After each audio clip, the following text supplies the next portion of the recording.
Bonjour à toutes et à tous, j'espère que vous allez bien. Voici la revue de presse du dimanche 10 août. Tout comme hier, on entame ce tour de la presse européenne avec la France où après Lucas Chevalier, c'est Ilia Zabarny qui fait la une. Week-end shopping à Paris, titre le quotidien français, le club de la capitale a enfin bouclé la venue du défenseur ukrainien après des semaines de négociations. Zabarny enfin ajoute l'équipe, le PSG s'offre donc un défenseur jeune mais toutefois robuste et aguerri au haut niveau après avoir impressionné avec Bournemouth la saison dernière. Zabarny, le nouveau rock ukrainien, écrit le Parisien, une arrivée onéreuse, plus de 60 millions d'euros déboursés qui soulève des questions et qui relance surtout la concurrence. Comme l'explique l'équipe, si la charnière Marquinhos-Pacho a impressionné la saison dernière, il n'est pas certain de voir Luis Enrique repartir avec elle la saison prochaine. Le capitaine du PSG pourrait bien en faire les frais, lui qui a tout gagné avec Paris et qui ne représente plus l'avenir du club. Une future association Pacho-Zabarny peut le faire. Dans le vestiaire, il faudra aussi gérer cette arrivée puisque Matvei Safonov, joueur russe, partagera l'espace dans le vestiaire avec l'Ukrainien, une cohabitation qui peut être explosive lorsqu'on connaît le contexte géopolitique entre les deux pays. D'ailleurs, hier, c'était le grand jour, l'officialisation de l'arrivée de Lucas Chevalier au club. On le savait depuis des semaines, c'est désormais officiel, le PSG s'offre un gardien de but pour prendre la place de Donnarumma. L'international français signe pour 5 saisons au PSG contre une indemnité de transfert de 40 millions pouvant même monter jusqu'à 55, bonus compris. D'autre part, pour se débarrasser de l'Italien, on parle même d'un prêt à l'étude pour le PSG. Manchester United et Chelsea seraient sur le coup. À Marseille, on est enfin prêt pour la Ligue 1, c'est en tout cas ce qu'avance la Provence en une de son édition du jour. Au lendemain de la victoire convaincante 3-1 face à Aston Villa, quart de finaliste de la dernière Ligue des Champions, les Olympiens ont remporté un beau match devant son public, de quoi rassurer à une semaine de la reprise de la Ligue 1. Un but de Greenwood et un doublé pour Pierre-Emerick Aubameyang ont suffi pour terrasser les Anglais, d'ailleurs le Gabonais occupe une belle place dans l'analyse de cette victoire. Il n'a pas changé pour l'équipe. Un an après son départ pour l'Arabie Saoudite, le buteur n'a pas perdu de son flair, lui qui avait marqué 30 buts toutes compétitions confondues avec l'OM avant son exil exotique. Auba ouvre le débat même pour la Provence, en effet au départ promis à un rôle de doublure, les performances sur le terrain pourraient peut-être redistribuer les cartes dans son duel avec Amine Gouiri. Le RC Lens a aussi obtenu une belle victoire en amical devant son public de Bollaert hier face à Leipzig, un succès 2-1 qui a vu les débuts de Florian Thauvin de retour en France. Et il n'a pas fallu longtemps pour qu'il s'exprime avec un superbe enchaînement de dribbles avant de déposer le ballon du droit sur la tête d'Udol pour un but lensois. La minute qu'il lui fallait, titre l'équipe, des débuts convaincants face à un adversaire coriace. A noter aussi à l'OL la victoire en amical contre Retafe avec une belle copie collective laissée par les Gaunes et notamment aussi individuellement par la recrue Tyler Morton. Hier commençait la Ligue 2 aussi et les anciens pensionnaires de Ligue 1 n'ont pas vraiment bien commencé. Un faux départ pour les Verts, titre l'équipe. La Saint-Etienne a concédé le nul 3-3 sur la pelouse de Laval. Même chose pour Montpellier, tenu en échec à domicile par le Red Star. Montpellier n'est pas guéri, titre l'équipe. Malgré un environnement plus apaisé que la saison dernière, les Héroltais n'ont pas gagné. À noter l'entrée sous les applaudissements pour TJ Savanier en instance de départ. On passe en Angleterre où la signature de Benjamin Sesko fait la une des pages sport du royaume. Ben signe le deal, titre le Daily Express. Manchester United a mis la main sur le buteur pour la somme de 85 millions avec bonus, un montant exorbitant pour un transfert sensationnel comme le rapporte le Manchester Evening News. Cesc Appeal, ajoute le Daily Star, un temps pisté par Arsenal, Newcastle ou encore Liverpool. Sesko va être une des attractions de cette saison en Premier League. Manchester United affrontera Arsenal en ouverture de sa saison en Premier League, des Gunners qui ont rendu une très belle copie face à Bilbao pour leur dernier match de préparation. Une victoire 3-0 nette et sans bavure à domicile qui a vu leur nouvelle recrue star ouvrir son compteur pour Arsenal, Victor Gyökeres. Le buteur suédois est à l'honneur pour le Sunday Express, son association avec Bukayo Saka et ce qu'il a apporté dans le jeu promettent beaucoup pour cette saison de Premier League.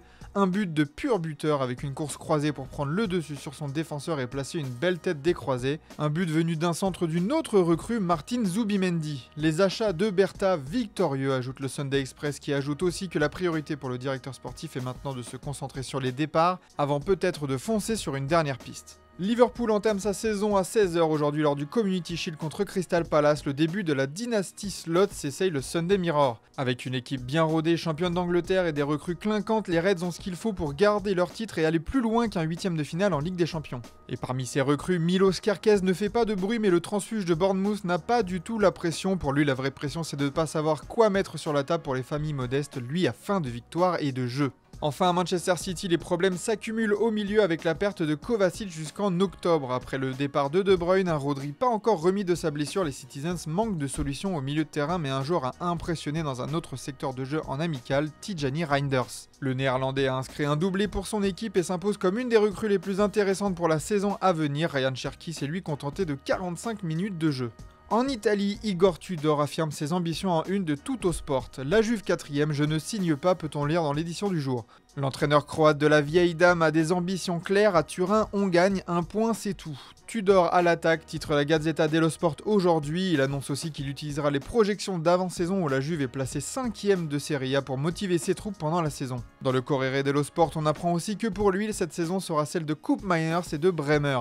Le premier fait peu à peu son trou dans le milieu de la Juve, le second a été mis sur le côté la saison dernière à cause d'une blessure au genou en octobre dernier, sans doute les nouveaux hommes forts de l'ancien coach de l'OM. Au Milan, le match nul contre Leeds en amical a vu les débuts d'Ardon Jachari, enfin Rossonero après des semaines de tractation avec Bruges. Des débuts en fanfare, titre même la Gazzetta dello Sport dans son édition du jour. Le milieu a impressionné Massimiliano Allegri qui ne s'attendait pas à le voir aussi affûté, lui qui s'entraîne seul depuis son bras de fer avec le club belge. Mais si à Milan on a le sourire, c'est aussi et surtout grâce à Manchester United. Avec le recrutement de Benjamin Sesko, c'est un véritable coup de pouce fait au club lombard pour finaliser le transfert de Rasmus Højlund, cible de longue date. Une véritable passe décisive pour la Gazzetta dello Sport pour l'attaquant danois qui devrait vouloir voir ailleurs s'il n'obtient pas du temps de jeu en Angleterre. Enfin en Italie, la sensation s'appelle Kevin De Bruyne, KD Boom, titre le Corriere dello Sport en une après la performance XXL du milieu belge face à Gérone en amical. 2 buts et une passe décisive en 23 minutes de jeu auront suffi pour arracher la victoire face au club espagnol et rassurer les fans sur la forme de l'ancien de Manchester City.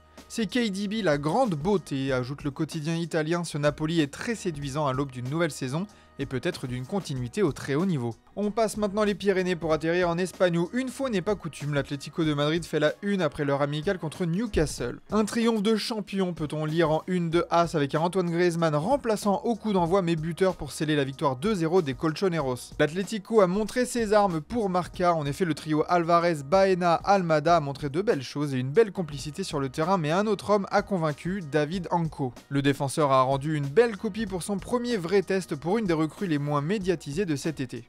Au Barça, on se prépare pour le trophée Gamper avec curiosité, selon Mundo Deportivo.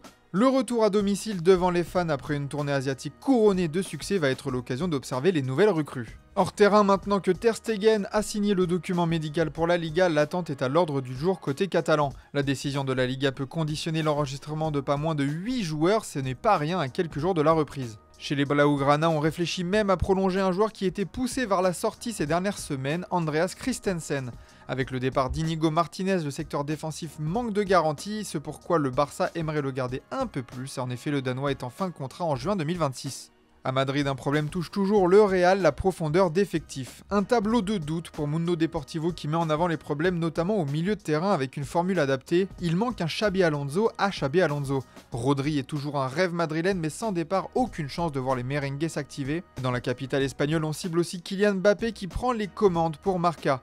L'obtention du numéro 10 par l'international français n'est pas anodine, c'est lui qui est au centre du projet pour aller chercher des titres majeurs, malgré les problèmes présents dans la tête de l'attaquant français, notamment avec le SM Caen dont la situation sportive occupe son esprit. On termine ce tour d'Europe au Portugal où la recrue Franjo Ivanovic à Benfica ne manque pas d'ambition, il veut tout gagner. Lui qui arrive de l'Union Saint-Gilloise en Belgique sait qu'il entre dans un nouveau monde mais l'objectif est clair, il veut tout rafler au Portugal avant d'aller jouer dans les meilleurs clubs du monde. Une autre recrue ambitieuse, c'est Luc de Jong. Arrivé surprise à Porto, l'attaquant de pointe tient à rassurer, il est en forme et plein de volonté comme le titre Ojogo. Pour lui, pas de pression non plus, il la gère très bien et est prêt à répondre à toutes les attentes des fans. Au Sporting, on déplore la blessure de Diomandé et de Maxi Araujo, le champion de la malchance, titre Abola sur sa une. Au moins un mois d'absence pour les deux joueurs qui manqueront donc le choc face à Porto, un coup dur dans ce début de saison.